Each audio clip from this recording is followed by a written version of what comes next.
పంచభూత లింగాలు ఎక్కడున్నాయో వాటి విశిష్టత గురించి మీకు తెలుసా? పృథ్వీలింగం, ఆకాశలింగం, జలలింగం, అగ్నిలింగం, వాయులింగం. వీటిని పంచభూత లింగాలు అంటారు. వీటిలో మొదటిది పృథ్వీలింగం. ఇది మట్టిలింగం, కంచిలో ఉంది. ఇక్కడ మహాదేవుడు ఏకాంబరేశ్వరుడుగా ఉద్భవించాడు. ఈ శివలింగాన్ని పార్వతీదేవి ప్రతిష్ఠించింది. ఇక్కడున్న అమ్మవారిని కామాక్షిదేవి అంటారు.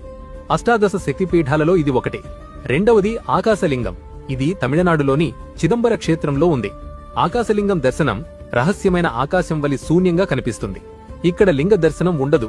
అందుకనే చిదంబర రహస్యమని పేరు కూడా వచ్చింది.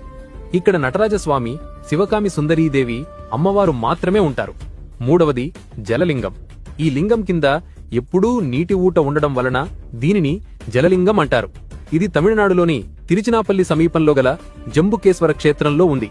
ఇక్కడ స్వామివారు జంబుకేశ్వరుడు, అమ్మవారు అఖిలాండేశ్వరి.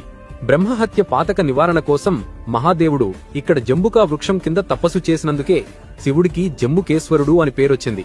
నాలుగోది అగ్నిలింగం. తమిళనాడులోని అరుణాచలంలో తిరువన్నమాలై క్షేత్రంలో జ్యోతిర్లింగంగా ఉద్భవించాడు. అరుణాచల శిఖరంపై ఒక అగ్నిలింగం ఉద్భవించి తేజోలింగమయ్యాడు. ఆయన పేరే అరుణాచలేశ్వరుడు. ఐదవది వాయులింగం. ఆంధ్రప్రదేశ్ తిరుపతికి దగ్గర్లోనే శ్రీకాళహస్తి క్షేత్రంలో వాయులింగంగా ఉద్భవించాడు. ఇక్కడ శివుణ్ణి శ్రీకాళహస్తీశ్వరుడు అని అంటారు. అమ్మవారి పేరు జ్ఞాన ప్రసునాంబ. సాలెపురుగు, పాము, ఏనుగుకి మోక్షం కల్పించి తనలో కలుపుకున్న క్షేత్రం శ్రీకాళహస్తీశ్వర క్షేత్రం. ఫ్రెండ్స్, ఈ వీడియో మీకు నచ్చితే ఓం నమః శివాయ అని కామెంట్ చేయండి.